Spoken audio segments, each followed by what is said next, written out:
Yes. And let me see who else is on. Usually I give people a few minutes and then I give it a spiel about just an ask them for the song.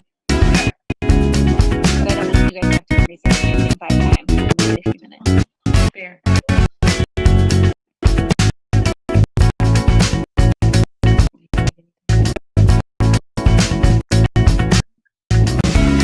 Hello, everyone. Hello. Hi. Hi. Oh, I realized my name says Connie Fan. Your name is all messed up. Yep, we're working on it on the back end. Okay, but I'm Karan. Karan. Karan. Hi, nice to meet you.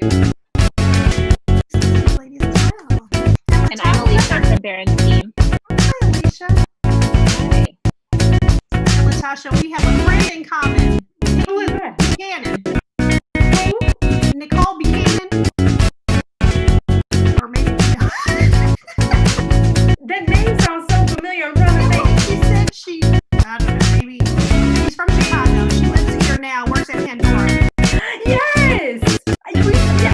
You know what? I didn't think about her last name, and I think when we met, I met her as Vicky. So, Okay. Okay. Yeah. Yeah. Like Latasha is fabulous. She's a sweetheart.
All right, you guys, we're live and good to go.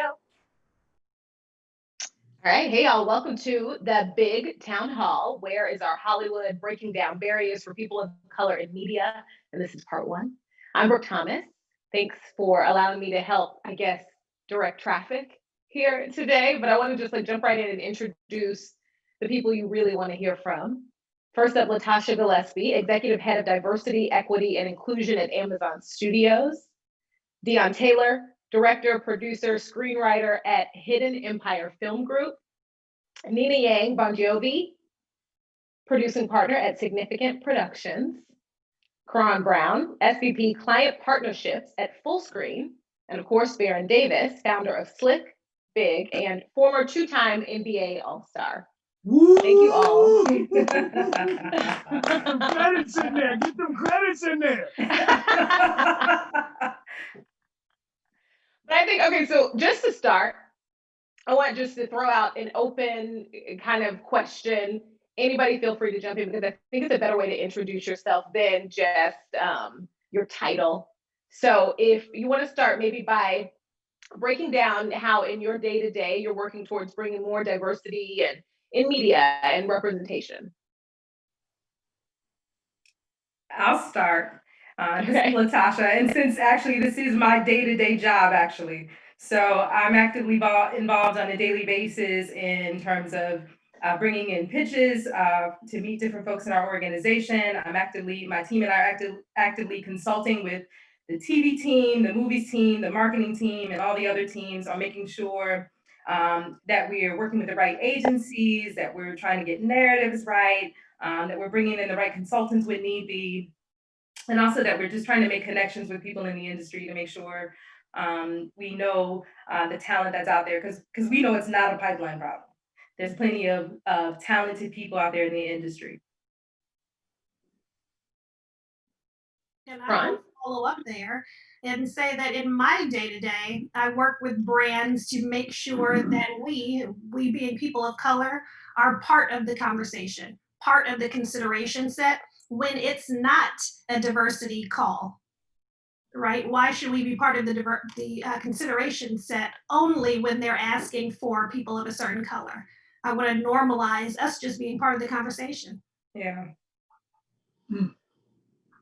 That. Yeah. Only three left. Only three left, you know? Jump Okay. in, jump in. Yeah. Go for it, Dion. I was just gonna say, obviously, as an independent filmmaker and a man of color, my wife is actually my producer partner, who is a woman of color as well.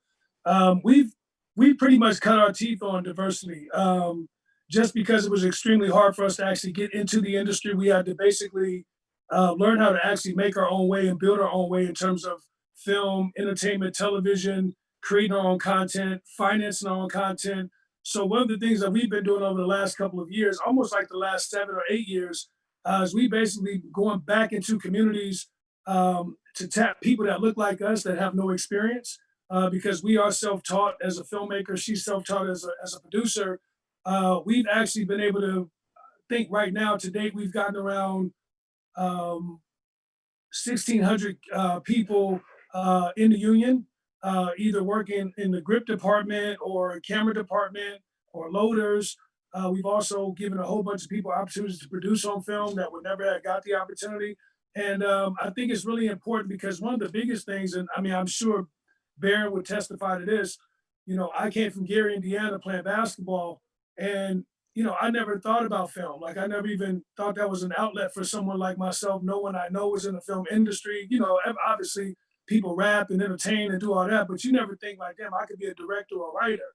And it's been really, really great to actually be able to go back to these neighborhoods and show kids that you could actually write on TV shows, you could actually create content, and obviously explain to them that the biggest thing in the world that we export is content.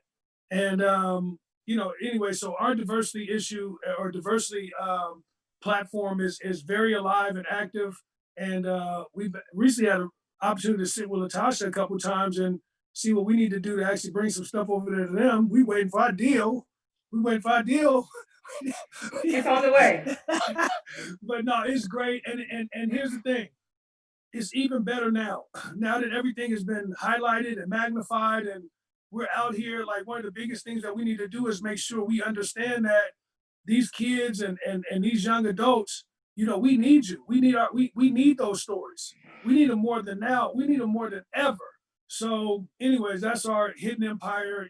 Our whole foundation is built off diversity. That's so great. I love what you said, Deanna, about crew below the line, crew getting them into the unions. That's one of those really critical things that we need to do in the business. Um, I started my producing career about officially, I say about 10 years ago, but I started in the business about 20 years ago, trying to get into the business because I was never taught that I could be a producer. I didn't even know it even existed. And like most Black, Indigenous people of color, we don't know that this is actually a career that could be sustainable. And then, and about 11 years ago, I got to meet Forrest Whitaker. We are developing a project together, and then and our friendship developed into a business venture and also producing partnership. And I thought, man, it's going to be so easy because I'm partnering up with Forrest Whitaker. Right. And I had on this journey with these big dreams, and everybody shut us down. I was like, but you're Forrest Whitaker. Right, What are you right. doing? And that was like a real reality check of the business, how Yes. people consider anything starring people of color, stories that are from a different perspective as like a niche market. That's And right. something we kept fighting against, and we were so fortunate that when we discovered Ryan Coogler, from USC, and backed his first film, that set the mission of our company. That Yeah. we have to back storytellers of color. But then it also goes on another level of telling stories that the marketplace wants to avoid because they That's think right. they have value, right? So we got to keep doing it. But Yeah. on another level is create opportunities for young people to get into the business on the crew level, on the craftsman level. So it's constantly, so it's a balance. So I think all of us here know that our business is very different than the patriarchal white business that's out there because we actually take a, a weight on our shoulders because we have a Right. lot that we're fighting for. Yeah. But on my day to day is developing scripts and stories or going after IPs that can change the narrative for the marketplace, constantly looking at filmmakers that need the backing. So I mentor at USC filmmakers that get assigned to me or get matched with me, but also out there constantly looking for screenwriters to come up. They don't have to be a huge established screenwriter, but putting money behind that too, paying writers and writers of color, like I will pay you for your script. We don't know if it's going to be great, but I will pay you and put our money where it's at to try to procure that type of storytelling innovation, but also lifting somebody up. So it's across the board. A lot of development work, especially during COVID right now. Yeah.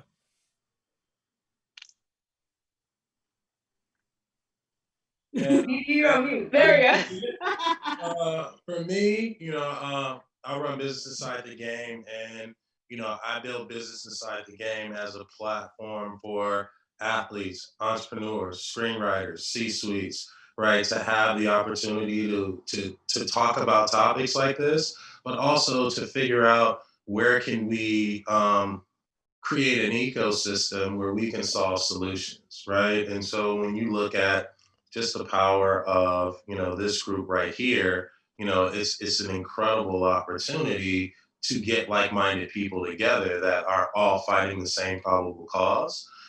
And from a big standpoint, is really going to the networks now and having them participate in what we would call our big manifesto, and that's teaching the business inside the game of film, TV, digital, marketing. There's so many jobs in Hollywood, and kids need to have experiential learning opportunities, especially minority kids, because you're fighting this good fight all the time. So you don't really get the experience. You only get to see it on TV. So with Big, we want to build this manifesto and this mandate to start to hold, the bigger studios accountable for, teaching, right, the lessons of business inside the game, but also finding those smaller vendors or smaller production companies, right? Being able to tag and partner ourselves and the media side with no label and slick with, young people who need $5,000 to produce something, right?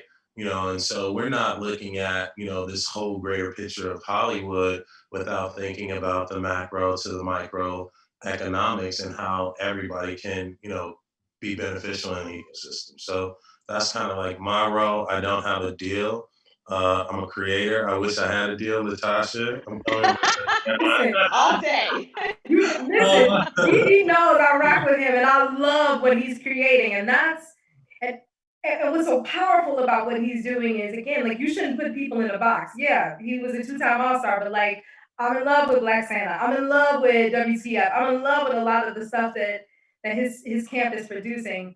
And what's special about all of them is, as you heard from Dion and Nina specifically, is they have also understood the mandate to not just find a lane for themselves, but they're creating space at the table for other people. So, we're really proud of the fact that, like, we have a deal with Nina and Forrest, Significant Productions, and with Lena, and with Viola Davis and Juby Productions and Michael B. Jordan.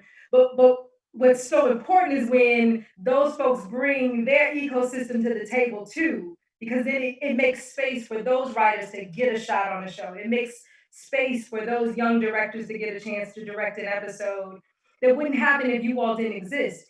And I tell people all the time, it is not diversity, trickle down diversity nomics. So just because you engage with a Black creator doesn't, or a person of color creator, doesn't always mean that they bring other people of Yes, color to the table. And so I so appreciate the work that they do because they are very conscious in doing that. great. Can we talk a little bit about getting shut down? Because I think it's almost myth busting at this point. Things that are so widely told. There's not an audience. This is why, or even on the outside, or nobody's pitching me. No one's asking for. We're looking for this. We can't find it. What are some of the experiences that you've had, things that you've been told, and how do we fight against those narratives? Deanne, you kind of talked a little bit about this a second ago. If you want to jump in.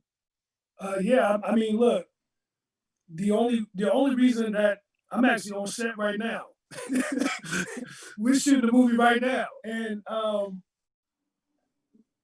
the only way that I was able to kind of get myself in the door, I heard all of that. I heard it all, and I took it upon myself because when I first came to Hollywood, I'm a giant fan of horror films. So when I first like stepped into Hollywood, like trying to get a horror film made, I was told numerous times no because of the color of my skin.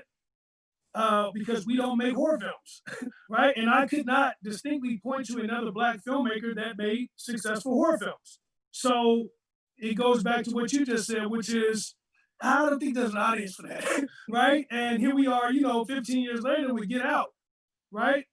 Arguably the best horror film ever made, and one of the highest grossing horror films ever made with Black people.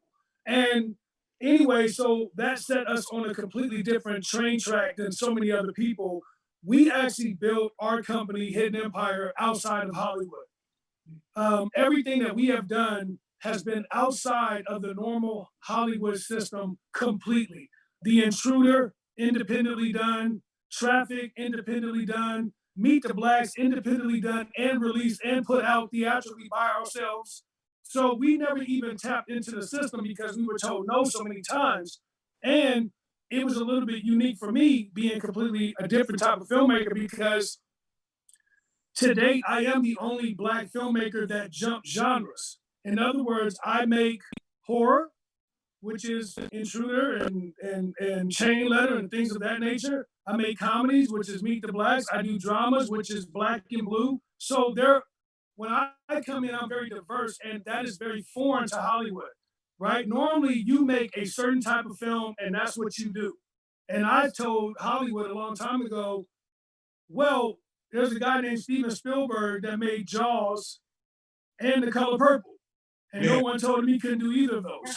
So as we kind of work in this system now we're playing in the Hollywood game because obviously now there's hundreds of studio movies we're attached to and doing and all that. But we stay independent for that very reason because I didn't realize that my path and all the times I was told no and laughed at and, messed up and fell down, I didn't realize that there were so many people watching. And as we became successful, we have actually created a whole new bandwidth of what I call dreamers, guys that don't have no experience, guys that just got out of jail, like, yo, I got this dope ass movie idea. I'm gonna do what Dion did and go make my own shit. And I think that's how we have to operate, because those fragmented moments like that I've had, they become systems like Barron is creating.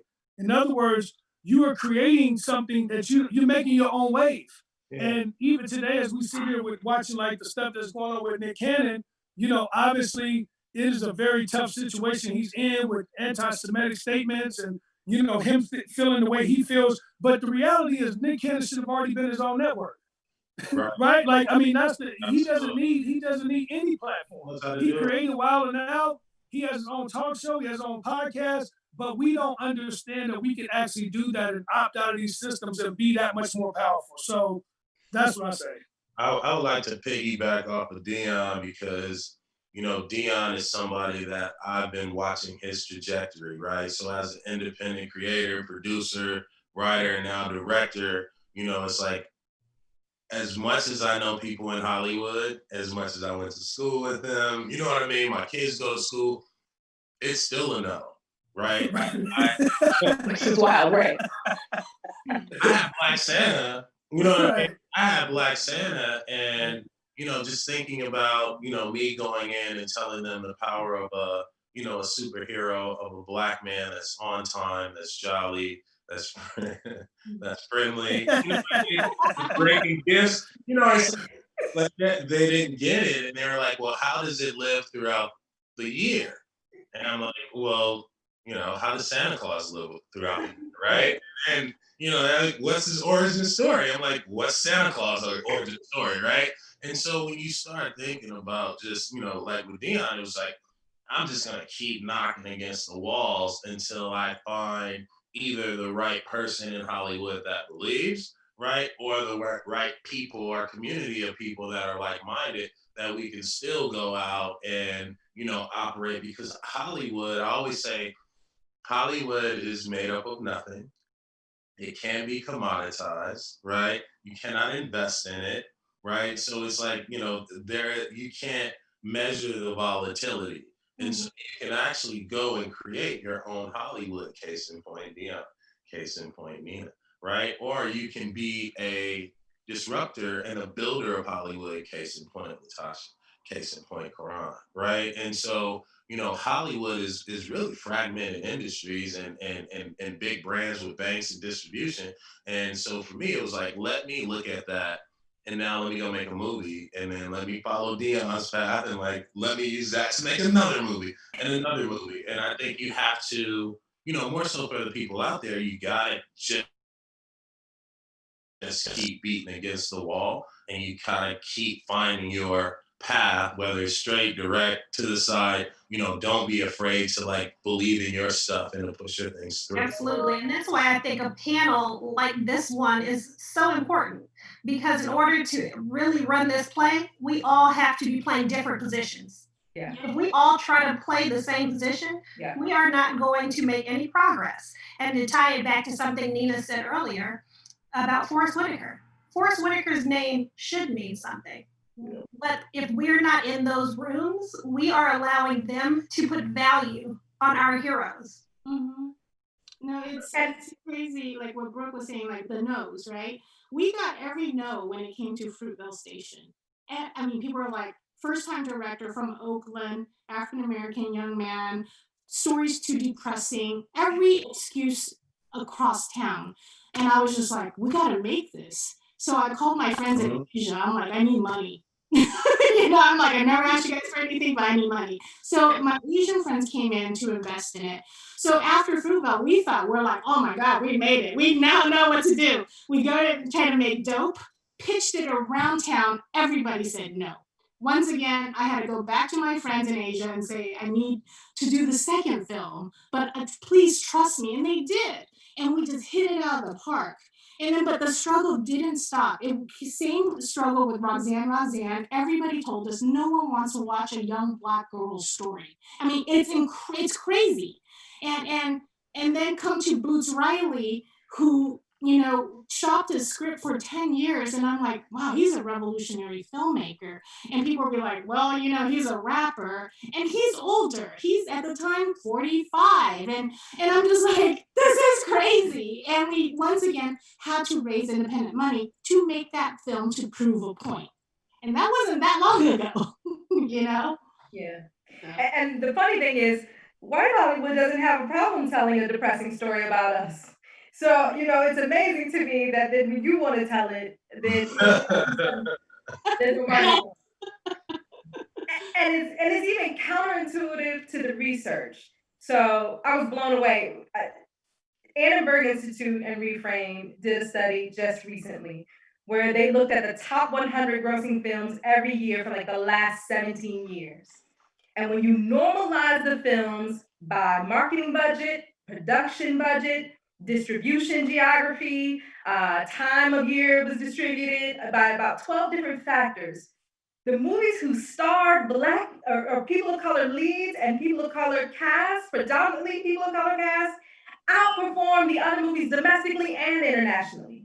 Yet, still, as an institution, we go back to foreign sales numbers as if they are the Bible, as if they are true, which all say that you can't sell a movie with a Black or minority lead outside of the US. And it's just not even statistically true. That's so true. Yeah, but it's also when you really get into when you really dive into this and you really begin to understand like the business of it, it gets even ugly. You know what I mean? Because I'll give you an example. We made The Intruder for $3 million. That movie goes out against Avengers Endgame, the biggest movie historically ever done in the world. There's also 4 other studio movies on the same release date.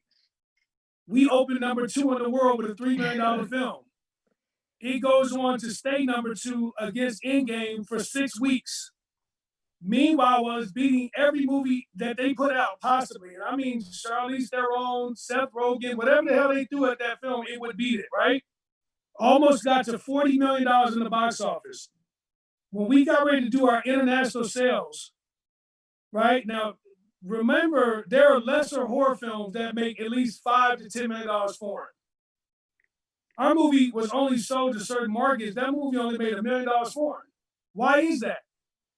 Well, how could you take a movie that opens number 2 in the world with Dennis Quaid as a villain and that movie not make $10 million foreign? Well, it's because they're not selling it foreign.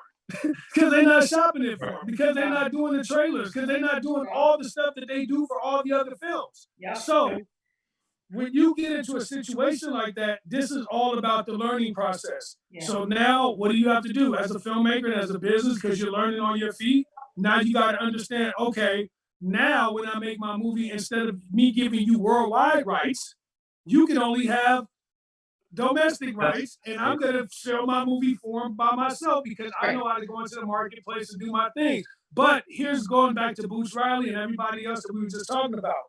What's crazy and what's scary is you can make the greatest film in the world. If it's not marketed correctly, if the date is not correct, for most Black filmmakers, Black writers, Black producers, if that movie fails, you're done. Yep. You don't get another chance. So right, so part of still not get a second shot. No, you don't get a second chance. So part of my motto is, we make movies like mixtapes. We just keep going. we ain't stopping because we like, yo, I don't know what this gonna do, but I know this one ready, and I don't know what that one gonna do, but that because we refuse to let somebody. I have met so many directors who have worked their ass off on a movie, and then they sit back like, when they see this, watch what happens, and I'll be like, all right, well, I'm gonna go over here and make some more movies. While you waiting for your masterpiece to drop, I'm gonna go over here and do what I need to do because I know it's more than a movie. It's everything. So I just want to say, while we're on this thing, for every filmmaker out there listening, move, man. Move, keep moving. The day of, you being Francis Ford Coppola, where you make one film and that's gonna be your movie, or Quentin Tarantino where you have 10 movies and that's what it was. We can't do that as Black people. We have no luxury like that. Spike Lee was just looking for how he gonna get his next movie made. Straight up. He can't sit back and be like, I think I'm gonna do this.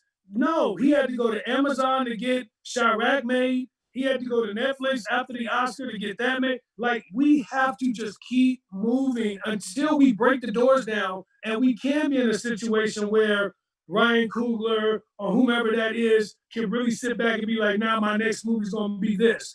It can't. We just don't have the luxury. So keep making movies, keep knocking doors down. Don't think one gonna hit. You gotta just keep shooting baskets, man. One will go in. And the reason I think that that is so important to keep moving is because even our successes are being used as proof of concept. That's right. Right. That's right. You out there to see Mhm. if something works. If That's something right. works, now I have to say, can I scale it?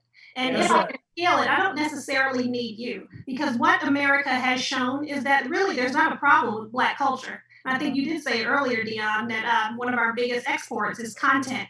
One of our biggest exports is also culture. Yeah. America and the world has shown they don't have a problem with Black culture. It's the Black faces attached to it that there's a Yeah. problem with. Yeah. So people do get upset if they did have one hit and then they're left out of the next conversation.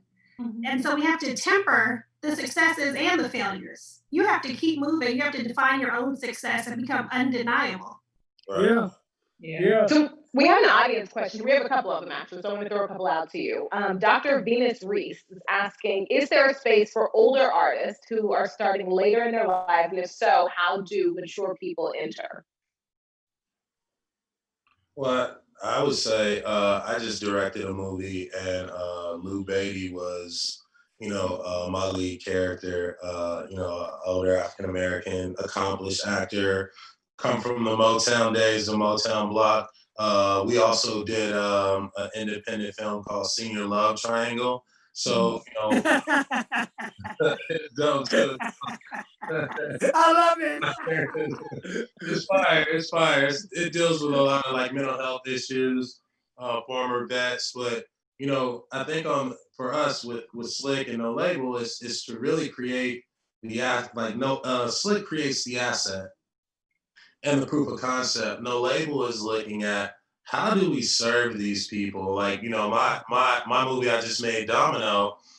Pretty much David Arquette is the biggest star in the movie, but everybody else is social media stars, right? And my goal was to take these guys from YouTube, the next iteration of the all deaf comedians and people like that, and say, hey, if I can make a movie for under $1 million, right, and I can keep doing that, then I'll get to Dion's level of making them at 3. Then I'll go on, you know what I mean, to making the $50 million movie. But some of these people don't get the opportunity to have the outlet, you know what I mean, or the trajectory. So for me, it's like find those people who are funny, find those people who are talented. I think if you're older, like look for projects, create your project. But for us, we're looking for, all aspects of life because we want our stuff to be grounded, authentic, whether it's funny, drama, sports version, that's what we're looking for.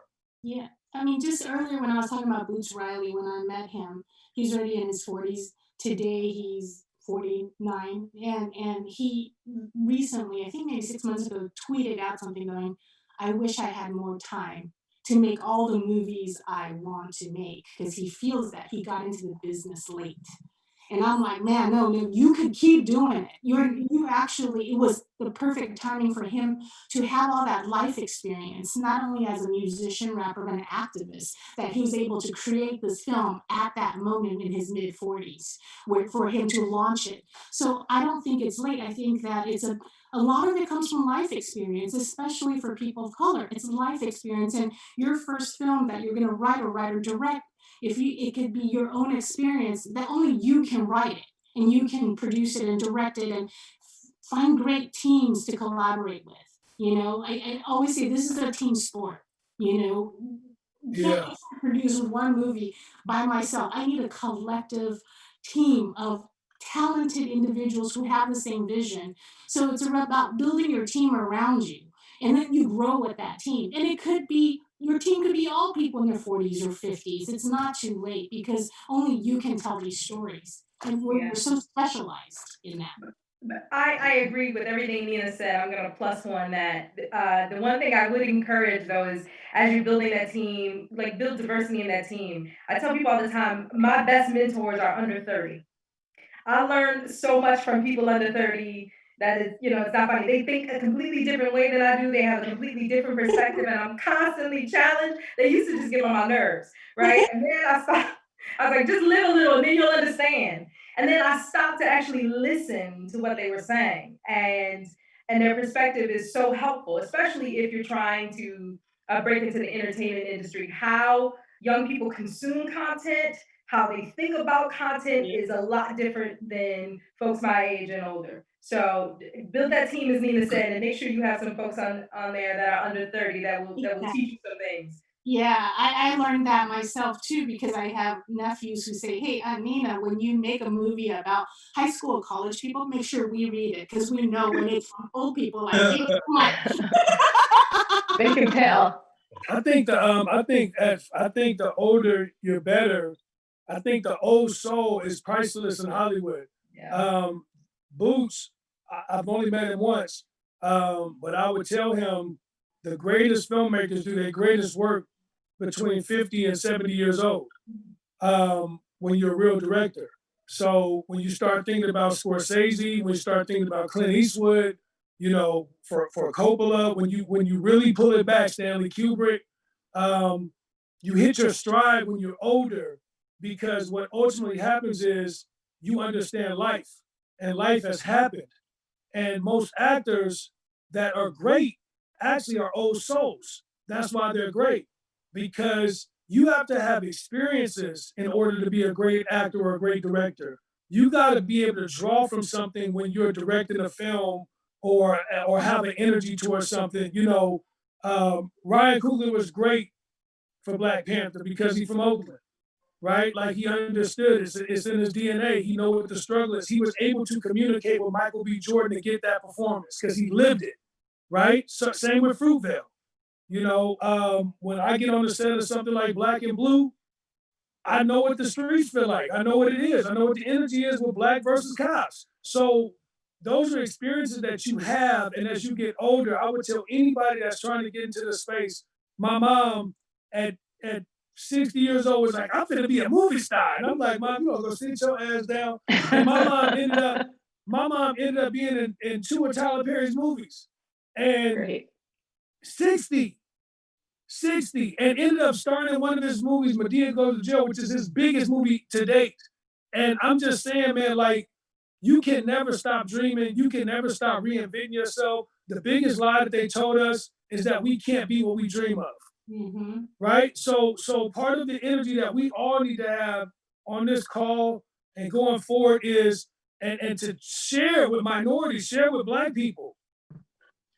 Don't be afraid to reinvent yourself. Right. You know what I mean? Oh yeah, Dion, you making them little movies now, huh? I'm like, yeah, I'm making them little movies, right? And you just keep on grinding, man. Oh, you rapping now, huh? Like that's the whole energy. So what I'm saying is we have to cut through that. Oh, you producing the movies now? Okay, I see what you're trying to do. Like, no, you have to reinvent yourself over and over and over again. And if you don't understand how to do that, then you're gonna be stuck on the treadmill doing the same thing. Now you the 40-year-old basketball player still trying to get overseas, if that makes sense. Yeah. Right? At some point you gotta be like, damn, let me try this.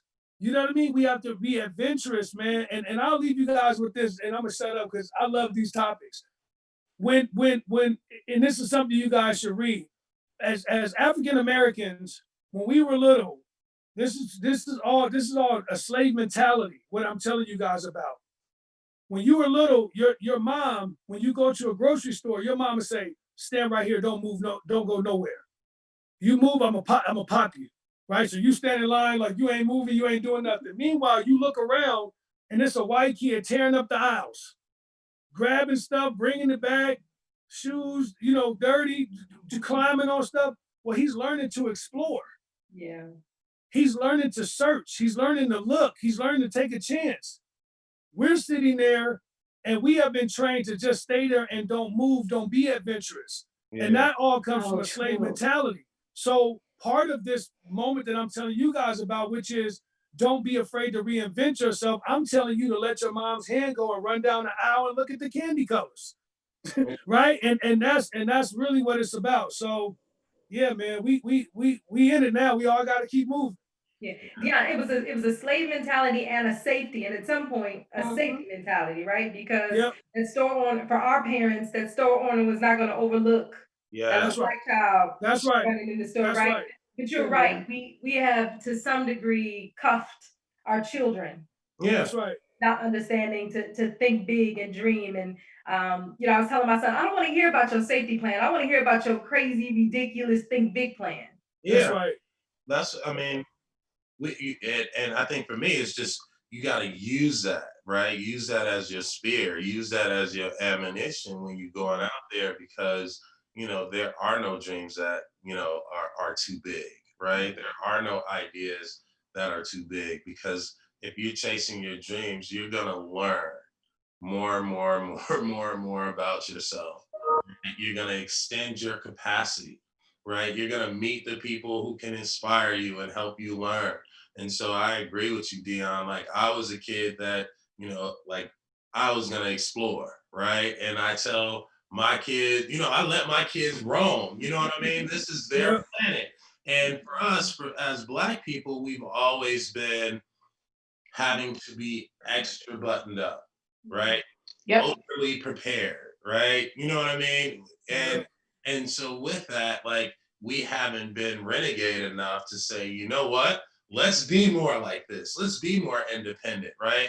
If five of us can't get a movie done, let's put this 25,000 a piece together and let's do Dion's first. Then let's make that work. Then let's do mine first. You know what I mean? Yep. So, I think that it from a creator standpoint, great, but also from you know, where's the accountability in the studio system, right? Even Yep. in social justice wake, it's like, oh, we just gonna give him some money. Oh, we just gonna give him a deal. Oh, we gonna give him a deal. Like, where's the accountability held, on the corporate side, right? When you're looking at, the Viacoms, the Warner Brothers, the Sony's of the world, like, they may give one person, like you were saying, that deal, but that one person is now responsible for all of Black content. Right. That's not enough money. You know what I mean? It's Yeah. not enough money or outlets or distribution or marketing, right? So no matter how much money you get, you're only a small dot, right? In this whole Hollywood matrix, instead Yep. of figuring out how to build out a program, right? How to build out a division, right? And really stick to it and believe in it. Yeah. The Yeah. chat is popping down there. We have a lot of questions coming in, so I want to get to a couple more of them. Sydney asked, given the way how numbers driven, we talked about this a little bit. We touched on this a bit. Karan, you were talking about this a bit too. Given the way given how numbers driven Hollywood is, I often hear the argument that films with Black leads don't sell well internationally. And so, how do we battle against that stigma? I know we got into just continuously doing it. I think the funny thing about numbers is if you really want to, you can slice and dice them and tell whatever story fits whatever narrative that you're trying to tell. Right. So again, I think it's about having a seat at the table, having us in those rooms that are holding people accountable, right? That are challenging people to be allies behind closed doors and not just on social media, because it does take more than just us to bring us into the fold. And so I think allowing the numbers not to tell the entire story, even if that's what they want to like rest their laurels on, at a certain point, you have to decide to do what's right.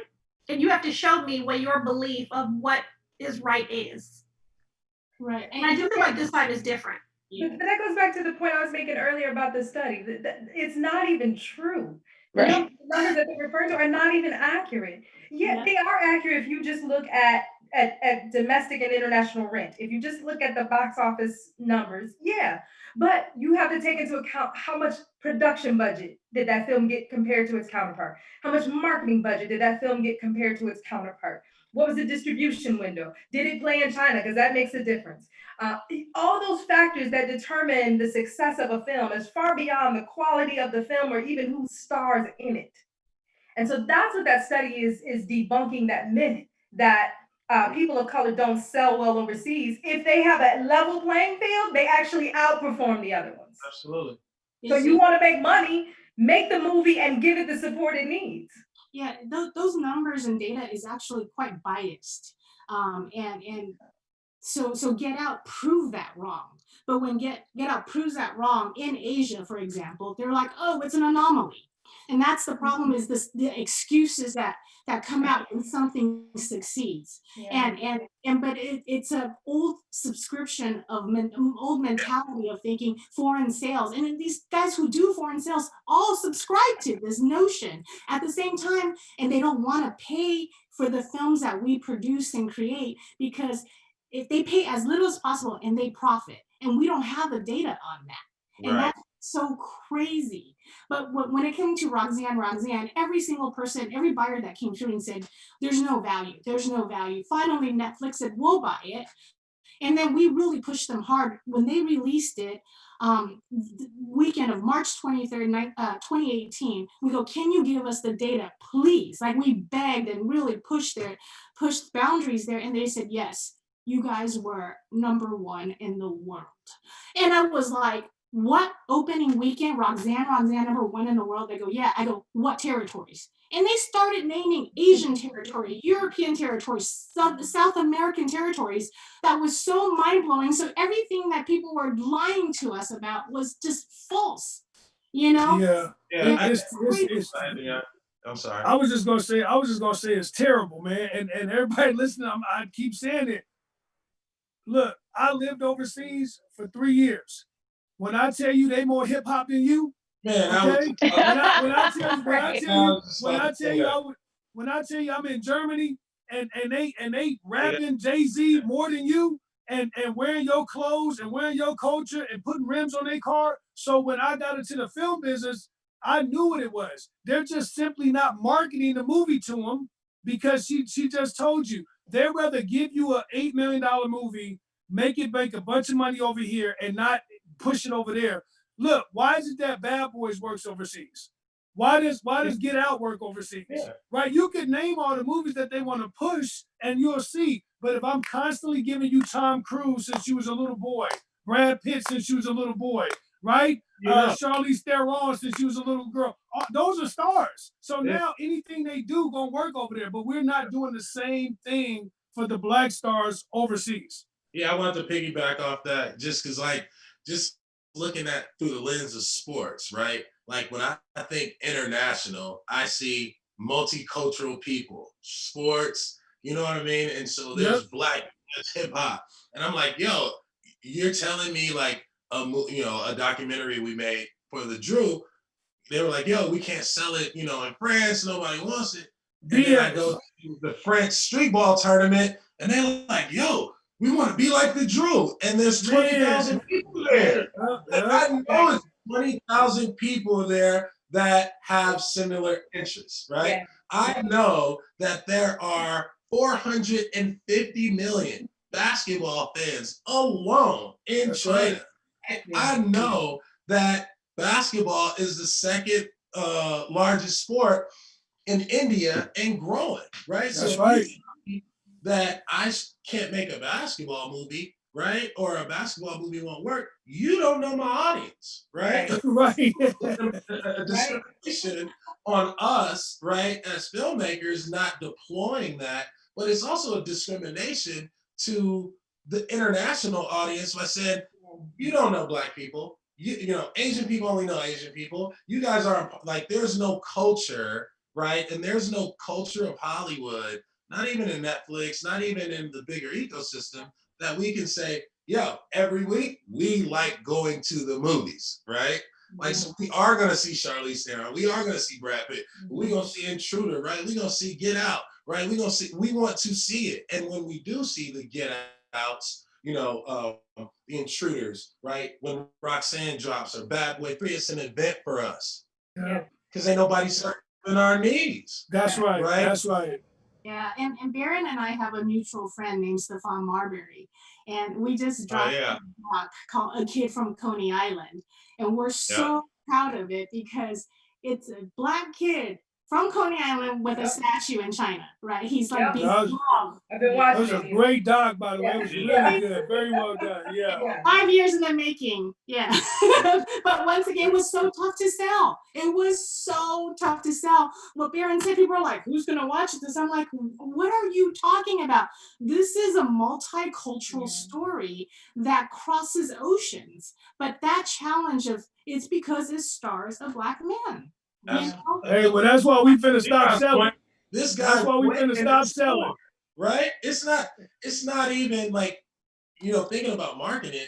Like, here's a kid who grew up in the hood, right? Who explored his entire basketball world, right? And like, there's so many touch points to market something like that or to draw people to it yeah. instead of saying, "Oh, Stephon Marbury is a basketball player. This only appeals to basketball people." And it's like, no, this is motivational. This is inspirational. You know what I mean? This is International. learning, right? And Yeah. so, but when other films go out, it's like there's education attached to it. And McDonald's just did a whole, give back program. And so you have all these people kind of buying in to commercial properties. And a lot of times those movies fail financially, right? Yeah. And so the majority of the, let's call them the non ethnicity movies, right, that are made, to your point, Latasha, they're failing, right? And so the minority is winning because we get the kibbles and bits. Despite the odds, we still, and that's why I think the point that was made earlier, why we have to fight this on so many fronts, why we all have a role in how do we begin to dismantle these systems and make sure, like Dion is the Lil Wayne of making movies. He's going to keep putting out tracks and pushing the envelope. And those who sit on our side also have an obligation to do to change the narrative for the future generation. So my biggest thing is making sure that when Black and brown filmmakers come into the room, there's somebody in the room that looks like them. There's somebody in the room Right. that can speak to the authenticity of that project. And so, we kicked off the Howard Entertainment Program earlier this year, and the whole goal is to create a generation of young executives to be able to come into the industry and understand how it works. And so they spend a spring semester on the academic side, going to USC, Emerson. They're taught at Amazon Studios with industry professors and Howard professors as their co-teachers. And then the summer semester is really a fellowship. But what was really intentional and why this is important is in order to dismantle those systems, you got to build equity in them. So we know these are some of the best and brightest students in the country, but we know HBCUs and Howard are 60% Pell Grant recipients. Georgetown down the street and some of those other universities, George Mason, are like 6 to 10% Pell Grant recipients. So they don't have the same means and resources to come take a free internship in LA to learn the business side of Hollywood. Sure. And so for us, it was we paid their tuition, we paid their housing, we paid a food stipend, travel stipends, we covered all their transportation. Our hypothesis was if you level the playing field, they will outperform. Absolutely. And they have. Yep. They have blown us away. They come with such a fresh and unique perspective.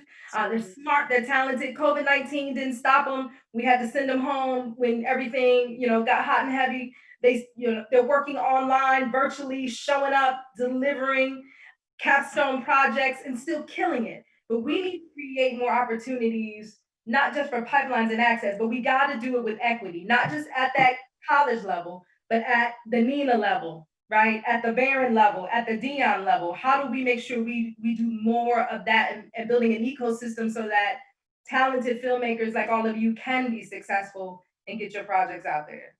And I love that because what you're doing, but and then on our side is just one void that I've come to realize is there are not enough producers of color overall. There are Right. writers, directors, but not producers of color to mandate certain things. For the Stefan Marbury doc, when I got his life rights, and I remember going to the agencies, I want to make a film about him. I got a list of 15 white male doc filmmakers. And I was just like, All the what time. is wrong with you guys? Like, I had to call them out. I go, do you not know what we do? And they're like, well, these filmmakers are amazing in doc space and they won a lot of awards. And I'm like, no, we're good. So I had to go out. And so we had to take that extra effort to go out to search for the right storyteller to tell Yeah. the story. And when we first got Cootie and Chike, people were like, oh, well, they come from music video and I'm like, what are you talking about? And then we create this beautiful, inspirational film they allowed Stefan to be vulnerable because he trusted them. Yeah. And those are the nuances that we need as producers to say no to those and not get swayed by them by saying, well, you know, you're making a wrong choice by not going with one of these award-winning doc filmmakers who happen to be white men. You know, like it's like so we have to have more producers of color to be in the room to speak up. You know, like in TV too. I'm in television now, and we have a show called Godfather of Harlem, and I remember speaking up at these meetings, and it was quite intimidating. You know, I'm like, it's called Godfather of Harlem. Can we have directors who are black? You know, and he looks at me like, who is this crazy Asian woman, right? But they do, but they listen and they go, okay, explain to us why it's important, and we go, you know, we get that room to explain why it's, and we make changes like that. Yeah. Right? So Yeah, producer. I just want to address what I've been feeling like is the elephant in the room. And it's going to tie something Barron said to something Nina said. When the going got really tough, there was a point, Nina, when you said, I need to call my friends in Asia. And for our entire 400-year existence here in America, we have not had our, you know, friends in Asia place to go to. Yeah. So when Barron's saying, at what point are we going to everybody put in $25,000 and now we create a place for us to go to? Because the long and short of it is you're going to get treated a certain way when somebody thinks you only have one option. Mhm. That's in a relationship, that's in business, that's in whatever. So every time we show up to these meetings, we're asking for deals, we're asking to be put on, we're asking for a seat at the table. The thought is this is probably your only option. So I have all of the leverage. When we start creating and becoming our own, you know, I'm just going to say friends in Asia for ourselves, then we're going to get treated a little bit differently. And I think that the time is now for these companies to step up and say, what is the role that you are going to play in that? We need you to put some of your money, some of your resources toward changing the landscape and the narrative. And one of the things I'm most proud right now of Fullscreen is for putting their time, energy, and employee resources on having sit down, like let's come up with whole campaigns, with programs, like you were talking about, Latasha. How do we reduce some of those barriers? We did a program with AT&T, that was this mentorship program, where we helped young filmmakers create their short. Yeah. Young filmmakers don't have the money to create a 15-minute glossy, beautiful short that they can go enter into Sundance or wherever else they want to enter it into. There are so many barriers to entry for us, and I'm calling on companies right now to do their part. If they really want to put something out more than an Instagram quote that says we support Black Lives Matter, now is the time. So Lulu has a question.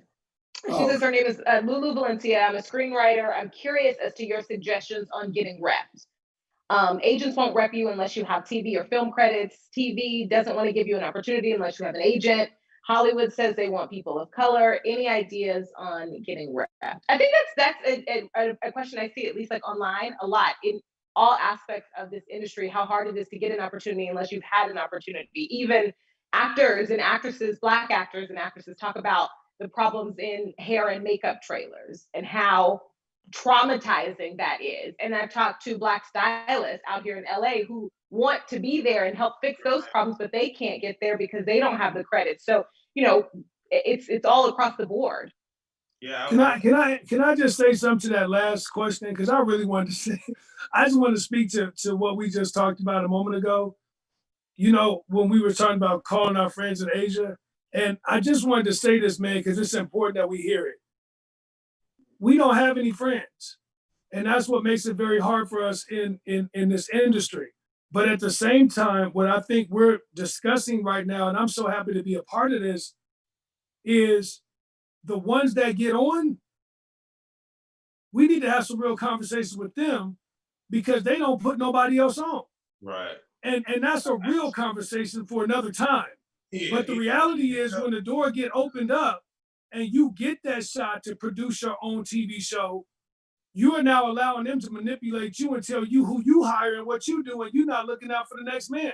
So what happens is the opportunities become too scarce. So if I'm scared to hire you, I'm not scared to stand up like Nina in the room. And I got 2 Black TV shows on TV, and and I got all white directors and all white writers. That's your fault too. And so the reality is, in this point, this is where we have to have a real litmus test where we have to begin to hold people accountable for what their actions are too. Absolutely. Hollywood needs the same way that the writers strike, the directors strike, the DGA strikes, is the same way Black people need to be prepared to strike too to not make no more movies. Right. But what happens is because you show me some gold coins, I go with you. The reality is we are the Black, brown, Asian, women, we are the biggest audience for film, period. For every horror movie they put out, for every Fast and Furious they put out, it's us that's going. So how about if Vin Diesel was like, I ain't making no more Fast and Furious unless y'all bring me 3 more Black directors and 2 more.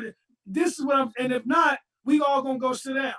And those need to be the hard conversations that we need to begin to have based on the fact that that's how you hold Hollywood accountable. If they keep on squeezing the lemon and everybody holding back and then one seed pop out like I'm going, then we got a problem. Yeah. And my second point is this. Someone asked about representation. I get that question all the time. And I want to be very real and very authentic with everyone that's listening to this that might be an actor, writer, whoever it is. Ain't nobody gonna represent you until you make yourself hot. Let me say it one more time. There is nobody in the world they don't discover people anymore. 30 years ago, you walk down the street, somebody, oh my God, you got that look, right? That's over. If you're an actor or you're trying to get into the space, a agent and a manager comes to you when you have made yourself hot, when you have gotten yourself into the door, when you have gotten you have went on commercials relentlessly, you have got into a movie by yourself, you have got into that TV show as a supporting cast member by yourself. That's when they're gonna come. That's what makes this so hard. If it was easy, everybody would do it. But right. That is part of why you don't have an agent. You have to go crazy. You have to have a metaphysical death in order to get into this space and any other business that you're trying to do. So you must be prepared to die fighting to try to get what you're trying to go. And then when you get yourself going, an agent and a manager, well, you're really good in that. I seen the commercial, the Taco Bell commercial. Oh my God, you have to go get that. So I just want to be real about that because I used to be like, damn, I had an agent, man, as a director, they could just see what I have. And then I found myself 9 years later, like I ain't got no agent, no manager, I'm doing everything. On my 13th year, after my 7th film is when I got an agent, right? Because I was like, damn, I just need somebody to help me get a better deal here, right? But I didn't need nobody to help me get on. I needed somebody to help me structure deals and show me how I could get more leverage and all those good things. So you got to get ready to go fight and do that. So I'm putting myself on mute because I'll keep on talking. I think that's great advice. But Dion, here's the thing, Dion, though, before everybody Black in Hollywood strikes, they have to ask themselves the question, have they done what you have done, what Baron has done, what Nina has done? Have they tried to broaden the ecosystem? Have they brought their ecosystem with them to the table? Because you would be surprised how many times, we're working with Black creatives and then they bring us 3 white male, cisgen straight white male showrunners. Mm-hmm. And it's like talk about that. I'm going back on mute. Talk about it. So, and that's what I'm saying. Like, leverage these opportunities. When you get in the door, that's the opportunity for you to bring your people to the table. That's the opportunity for you to create generational wealth in your community. That's your seat at the table. Leverage that. That's part of the attraction of doing business with new, fresh voices because you know people we don't know, evidently. But if you bring the same 3 white male, cis, straight men to the table, then it's the same guys that show run everything else in Hollywood. All right, it is. Yeah, there's opportunity. So I have to shout out Lena. So Lena introduced us to Little Marvin, who created a show, Them Covenant, which is brilliant, had never show run before, but he was so clear in his vision. He was so clear in his writing. He was so clear about what this project was that we believe no one else could do a better job at it than him. So then you put an ecosystem around him to help him be successful, but you let him show run his show. Right. Absolutely. Yep. Absolutely. And then to the agency, I just wanted to piggyback, just because it's business inside the game, you talking about representation. Well, we don't have people looking at representation as a business, right? And so on the flip side, we got to start thinking about creating management companies, being agents, right? Like we go back to our friends. If Dion is the director, I'm gonna practice to be the agent, right? And you gotta have that entourage mentality, because not everybody is a star, not everybody is a creative, one guy is a great idea guy but can't produce. And so we got to look at the whole ecosystem of Hollywood and say, man, I need to inject there. There are no black people. Let's go carve out some space. There are no Asian people. Let's go carve out some space, right? And building infrastructure, right? And systems and institutions inside of institutions is what America is all about, is what Hollywood is all about. So, I think it's the other side too, we have to encourage and show pathways of, business jobs as agents too, to represent people. Can you believe the hour's up already? I know it went by really, really quickly. The hour's up already. Before we go, I'm curious, because I think we're in such a different space for the first time, at least I've seen in a long time, more people who don't look like us paying attention to us, listening to us, people promising change. A lot of it is just black squares on Instagram and pointless company statements. But do any of you believe that there's been a shift as far as Hollywood goes, and that there's going to be a change starting now? I sure hope so. Cricket. I would say I hope so. I think I say that there are a lot of people that are now in these positions, right, that do understand where the nature of our society is, and a lot of these people that are moving up are people who are looking to champion and be a part of the change, right? And so, you can find yourself in a position of, being stagnant and being kind of old boys network. But I think this new generation of, our generation, we're comfortable with each other, right? And I think that for the first time, even in society, you're having people stepping up and at least asking how could they help. So I think there's going to be a change. I mean, I'm seeing it just for sports with LeBron and Steph Curry, but I think that there needs to be more. You know what I mean? And but I definitely see people like going down that path. It just has no structure to it to me. Yeah, I think even on a corporate level, this environment and this time has been so helpful even for Black executives, because the Black executives that are in those rooms now have the opportunity to be unapologetic and very clear about their requests. Yeah. And so that's what I would say. Have a request and be very clear about it, because companies are willing to lean in and do, typically, I would say, what they can. And to those executives, I would also say, don't be so happy to be put on yourself that you leave everybody else behind. Yes. Right. I would say the same thing. Like, I think this year has been incredible in terms of people being able to have a voice. We're being able to be taken serious when we say something. It's the first time where you can really talk with the bass in your voice over the last couple months and not scare everybody in the room. But I also think 2020 has been a year of vision and clearing. I think people are being exposed. I think there's a lot of people in our industry that over the last 3 months are now being, the light is being shined on them. People that have not stood up in the moment of social injustice and said anything that we've been supporting for the last 20 years. And we like, yo, where you at? Right? And all of a sudden now, people are being brought to the carpet because authenticity and integrity is everything. And we're in a world right now where we need authentic people to be in the forefront. If you wasn't out on them lines marching for George Floyd, and I didn't bought a movie ticket for you for the last 20 years and you look like me and you ain't had nothing to say and you ain't put a black box up, I got a problem. So I believe this year has been a year of exposing a lot of people, and we're going to see more exposing over the next 2-3 months, because what has to happen is we went through that with the Me Too movement first, where it was a clearing. And everybody's like, damn, what's going on? Everybody started running for the hills. Remember that? Don't forget that, women. Yeah. Everybody started running for, oh, damn, I hope they don't look at my, if you did something bad, you got exposed. Yeah. Now we're having a clearing for people that do not have humanity. Yeah. So now what's getting ready to happen is you're getting ready to see all those people duck and hide. And I ain't got to say no names, but you're starting to see a lot of people getting exposed and brought to the carpet. So I believe that's going to keep happening in order to allow truth to shine forth. So when Nina wants to make a movie like Roxanne, there are authentic people like, we have to make that movie. It's not a guess. Yeah. And that's what has to happen in Hollywood. You got to get real people in there to be like to tell real stories right now, because we are tired.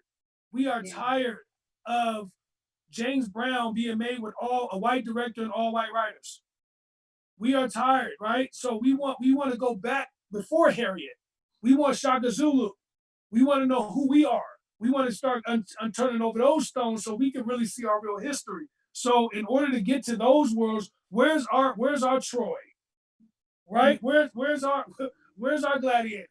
So in order to be able to make those epic tales, we have to have real truthful people in position to go make those movies, not people like, oh yeah, want to make one more slave movie? Oh, let me get everybody together. Like, we're not doing that no more. So anyways, I think 2020 is incredible, with the exception of all the people that are dying and all the people that are out here starving. But I do believe it is what is called a clearing, and you have to stay very prayerful. You have to stay in light, and you have to understand it is not about material items or what you have right now. It's about what's in your heart and how pure you are as a person. And that will get you to tomorrow.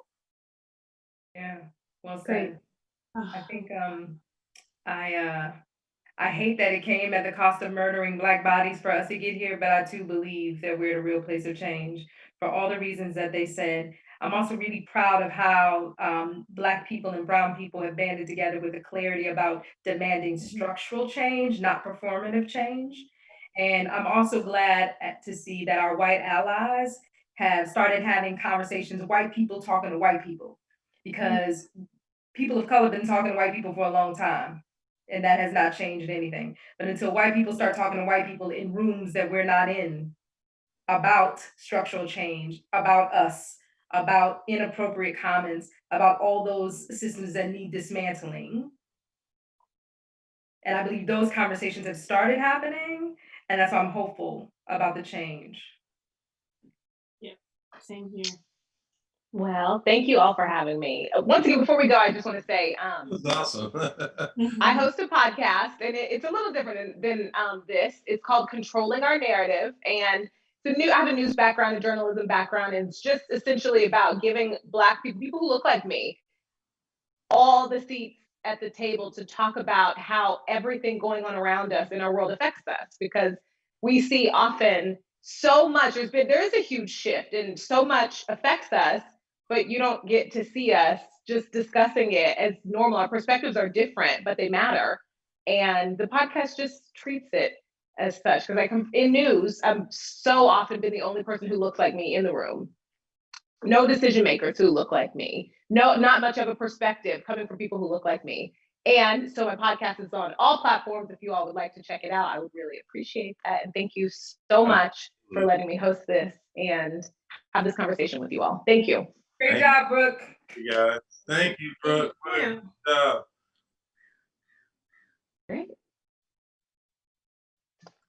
All right, you guys.